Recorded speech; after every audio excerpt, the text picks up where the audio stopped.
Hello everyone, welcome to the conference today. I'm Abhinav, I lead data engineering at Zepto. I'm not sure how many of you know what Zepto does, but yeah, I'll walk through what we are doing, what we are building in terms of real-time data, batch data and everything, right? Okay, we are Zepto, right? Zepto is a quick commerce delivery company wherein we deliver quick commerce good FMCG goods in 10 minutes kind of thing. And it has been a revolution in terms of everybody moving to a delivery space wherein now everybody wants products to be delivered within 10 minutes, right? And 10 minutes is something that Zepto came in with. Now Blinkit, Instamart, and many other players are doing it. So if you see what is our USP is 10-minute delivery, right? And then we have some multiple products like Super Favors, Zepto Cafe, the latest one, and 1200 data dark stores that we have right now, right? Which is because of which we are able to serve the delivery of users or basically the products within 10 minutes. It's a very complex model wherein what we want to do is basically serve all the data and all the product needs of all the user base so that you don't need to wait for a longer period of time. For example, if I want, let's say, Maggie packet, right? I do not want to wait for a day when the Maggie packet arrives, and I want to serve it as quickly as possible. So behind the scene, a lot of data crunching happens, and that is being powered by the data platform at Zepto. This was the legacy architecture. We started everything, building everything, all the data marts, data reports, analytics, machine learning, everything on top of Redshift. If you see the legacy architecture on the left, we have all the sources. We have event data, which is primarily unstructured data, coming as a JSON and a non-structured format, right? And there are RDBMS, Postgres, which most of the companies have for their transactional processing. We also have files, logs coming from multiple places for basically monitoring how the app is working, how different parts of your systems are working and stuff. We have external data coming in. For example, we have payment gateways integrations. We have multiple other third-party integrations that enabled us to reach the stage that we are, right? And we need all this data to enable analytics, intelligence, to serve our customers much better from day one, right? In the legacy system, we were using Hivo as a primary ETL tool. We were, I think, a couple of engineers in the team. We wanted to have a quick, basically, analytical platform setup. We used Hivo as a tool to just ingest data from all our OLAP systems, OLTP systems, event structured, unstructured APIs and everything. And then we pushed it to a Redshift cluster. We initially started with a single data warehouse on top of Redshift. With time, I think within a 6-month kind of thing, we realized that this is not going to scale. Then we kind of evolved to a data share kind of architecture where we had a single writer instance and have multiple reader instances, and primarily for operations, growth, business reporting, applications, and other things, right? And those were kind of tied up with reporting tools like Superstat, MicroStrategy, applications, and multiple other internal tools, Excel being, I think, widely being used across all the industry for analytical use cases, right? What we realized was the way we were kind of pushing data into Redshift with the volumes that we are getting, the speed that we wanted to serve, it was becoming impossible to serve data in near real time. We often had to wait for D-1 data and then probably serve data on the next day kind of thing, right? Which obviously led to issues in terms of getting stale data while reporting. For example, I want to run analytics, I'll have to wait the next day and then I will run analytics, but I will never know the state of my operations at the time T, right? If let's say a warehouse or a mother hub or dark store is not performing well at this point of time, obviously we can track it through the application databases, but it's difficult to run analytical queries on top of OLTP systems. But here, because all the reports are being run on top of Redshift, we often led to basically having delays in terms of identifying issues in real time, right? Yeah. So these are the challenges that we had with a legacy architecture. This is what I talked about. Basically, scalability, cost, no federation, long query wait times, because again, it is a single basically machine. If let's say somebody is running a very bad query on a Redshift cluster, right? It will choke all of the other users on the same cluster, which would ultimately lead to most of the reports getting delayed, or basically people not being able to do the analysis on time and stuff, right? No segregation between storage and compute. We were using RA3 machines wherein we used to have the Redshift storage as a primary storage. Obviously, we can use S3 as external storage and then query through external, basically external tables, but those were kind of very slow for us, for our use cases. So that is where I think we started thinking in terms of what should our future basically architecture for analytics layer be like, right?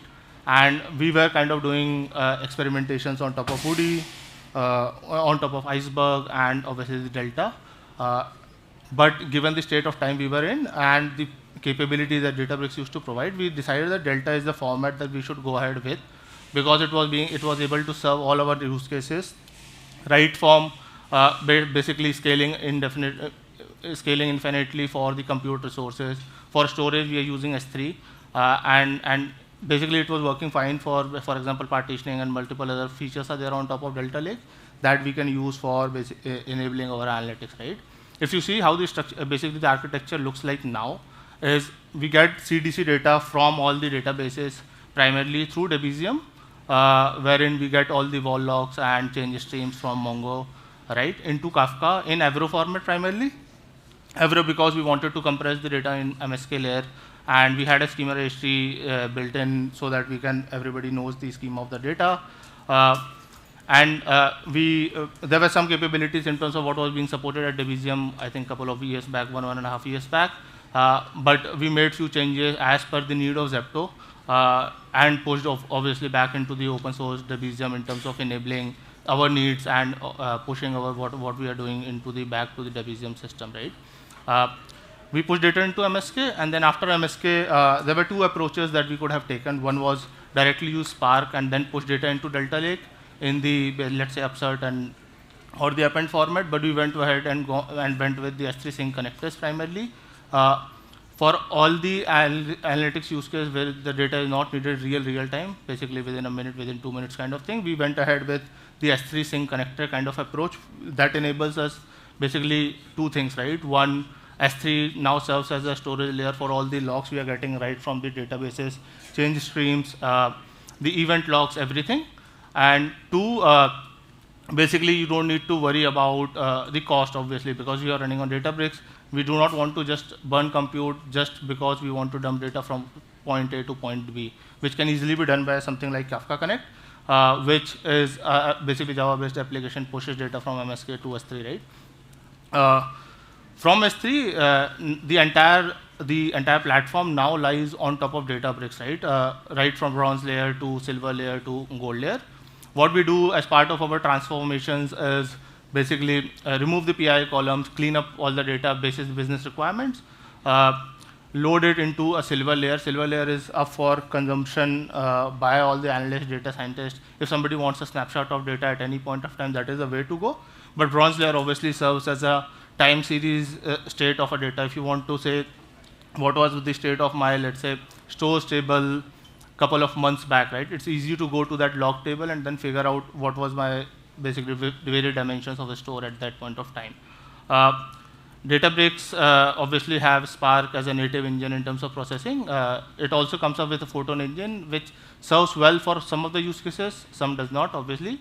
So roughly around 10% of the use cases, you make use of Photon engine for processing faster. On top of the entire Databricks, we have built our own in-house framework, because we have roughly around 300, 400 analysts, right from business, product, the operations team, and control tower team or downstream operations business, right? And not everybody is well comfortable in terms of writing codes on top of, let's say, a Spark code or something, right? So we built a framework, in-house framework, which is a simple plug and play kind of thing, kind of no code, low code ETL solution, when people just need to pull in their SQL queries. Most of the analysts are very comfortable in also writing SQL queries. We have put in abstractions in terms of what transformations they want to do and stuff, and ultimately it is scheduled on top of Airflow and obviously on Databricks for running the jobs in the end, right? For, let's say, hour latency, 15 minute, 1 hour kind of thing. Now the major problem comes in that how do you control cost, right? We have built in budget thresholds for each and every business functions. Databricks, we are primarily using Unity Catalog for access management and tags which are present at the jobs for isolating resources and stuff, so that each team has their own budget thresholds being capped at, let's say, X dollars amount dollars and stuff, right?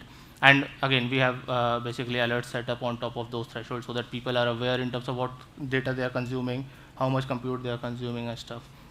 What it has enabled us is, instead of worrying about when the data would arrive, it gives more control to the end users in terms of what frequency the data they want to consume, right? Because here the computes are kind of infinitely scalable in a sense, because you can just put in more machines as per your use cases, business justification, and then run your jobs, right? Ultimately, because all the control eventually lies at the hand of the user, they don't need to worry about, okay, we have to rely on data engineering team to run a load, to load tables, figure out when the data would load and stuff, right?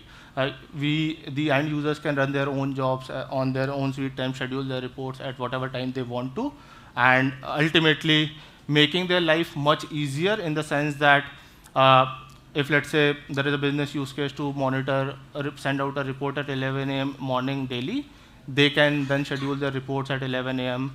without depending upon other systems, other teams and stuff, right? Because all the data is anyways flowing in real time to S3 data lake and the bronze layer, and everything on top of that is ad hoc kind of system. It has enabled us solving most of the use cases of the analytical layers for ML data science use cases, right? Database provides a very good interface in terms of building jobs and stuff. Prior to that, people were kind of running their own notebooks, figuring out how much compute I need to have and all those things. That kind of gets abstracted from the data science people and stuff.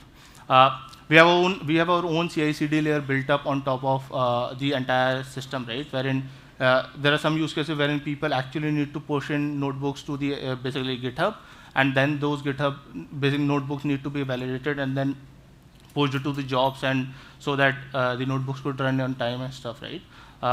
Some of the governance that we have put in, apart from just the resources and number of machines that somebody can spin up, is around the runtimes of the report. Until unless there is a specific business use case to churn data beyond a certain period of time, we limit saying, let's say, 1 month of data, 2 months of data, 3 months of data, depending upon the size of data, nature of data, and other things, right? That has enabled us in terms of saving cost and also gaining performance of the jobs as a whole. And this has been working fine for us, I think, last 1.5 years, right? One very good feature that we use basically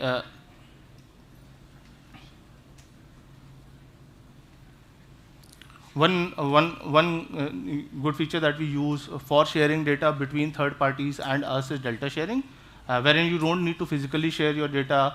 It is through a delta share mechanism. It is secure and very easy to basically collect the data from third parties as and when you want to, right? You don't need to worry about when the third party has sent the data back to your system, is your system working well or not. If they have a delta sharing mechanism, it becomes easy. Whenever the data is pushed to their system, we can just query those tables and basically consume as per our use cases, right? And ultimately, here also, if you see, we have Looker, Superset, and some Databricks dashboard built on top of that. There are some applications also which consume this data on a daily basis, on an hourly basis kind of thing. The only challenge that we have, at least from the Lakehouse point of view, is the applications cannot have a sub-second response on top of a Lakehouse, because primarily S3 is your storage, and then if your QPS is higher and you want real-time data to be served in basically in millisecond, it is generally not generally not feasible, because it is some seconds to 10 seconds kind of latency. And that is where I think we built a parallel system for real-time architecture. Yeah. So in real-time system, right, what we wanted was we wanted all the metrics that are P0 metrics for the business to be served real time. Basically, here we means whatever data comes at 12 p.m., it should be available by 12:01 at max. No more latencies, no more delays from that, right? That is where a system like Lakehouse comes in. It is a OLAP engine. Basically, most of the people might already be aware of, but it helps us in basically running queries on a millisecond latencies. Basically, query times are much lower than a traditional Lakehouse. Lakehouse works well when you want to scale data, people want to run analytics and stuff, but ultimately in production, you would not want your application to just show metrics after 10 seconds, 5 seconds and stuff, right? That is where a system like Lakehouse comes in, right? ClickHouse primarily a OLAP system. What we do is, because it does not support joins very well, at least as of now, though it supports some of the simple joins wherein you have a dimension table and stuff, we use Flink as a processing layer in middle. Flink primarily because we want to manage streams and do some enrichment on top of data and ultimately push data into a ClickHouse system in a denormalized form. If you see there is a RDS system in the middle, it is a primarily Postgres. Earlier, before moving to Lakehouse, we used to serve our real-time reports using basically Postgres. It worked well for some time because the data volume were lower, but with time, the more complex queries we want to serve, it became impossible to serve using RDS, right? And that is where I think ClickHouse came into the picture. In Flink, again, because here also we don't want people to worry about writing Flink codes in general. Here we have built an in-house wrapper on top of the existing Flink as a framework, wherein people just need to again plug in their SQL queries through a Kafka table engine and other things, and then process, enrich, view in real time how their data is looking into, and then we push that data into ClickHouse for applications to consume. This data is primarily consumed by applications and not by analysts in general, because if I'm an analyst working on a query, a couple of seconds does not matter to me, but if it is an application, it becomes critical that the data is loaded in milliseconds kind of time, right? So if you see the use cases that we are serving are for the control tower analytics, monitoring of P0 metrics like traffic surge, drop, order loss, etc. Streaming IoT data, because if you see from the business model point of view, we have dark stores and basically mother stores, wherein we store items like ice cream and other things, wherein we want to manage temperatures and various other metrics in terms of whether the products that are being kept at the warehouses are safe to consume and all those things.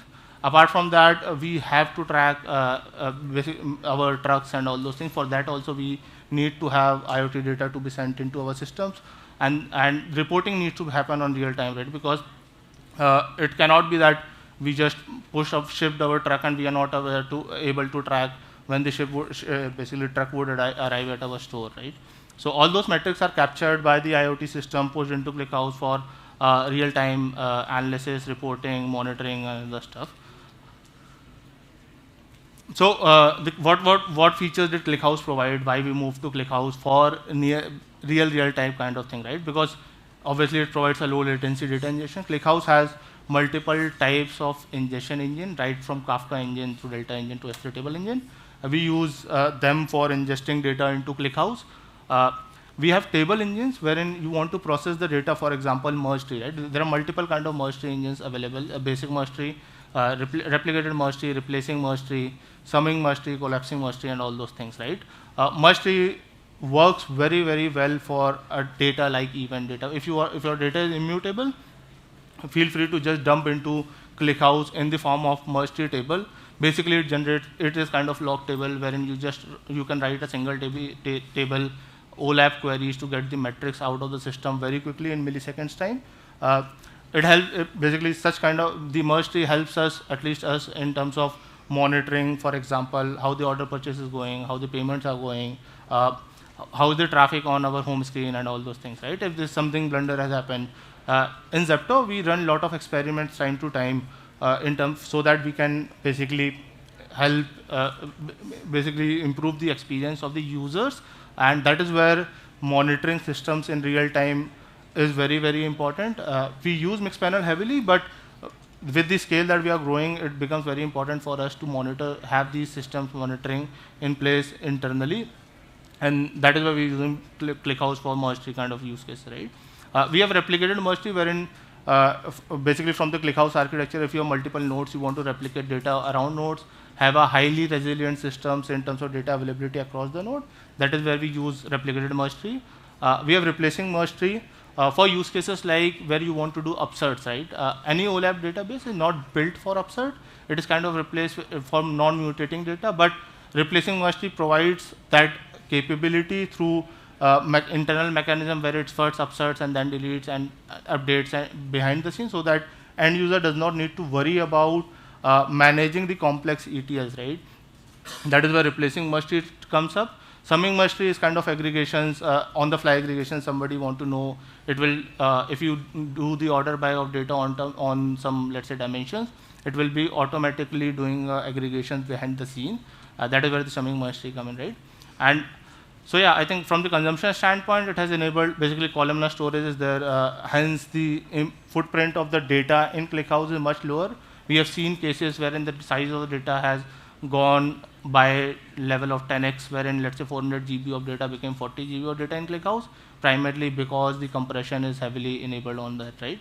Auto rolling is there. We have TTL enabled on most of our data sets in ClickHouse.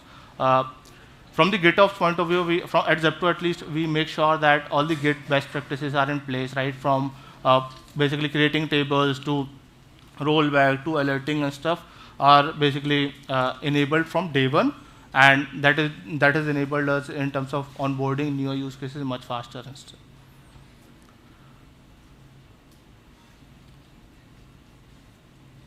So yeah, the bottom snapshots are not from the live, the actual application, because our supply chain basically tooling is a proprietary tool.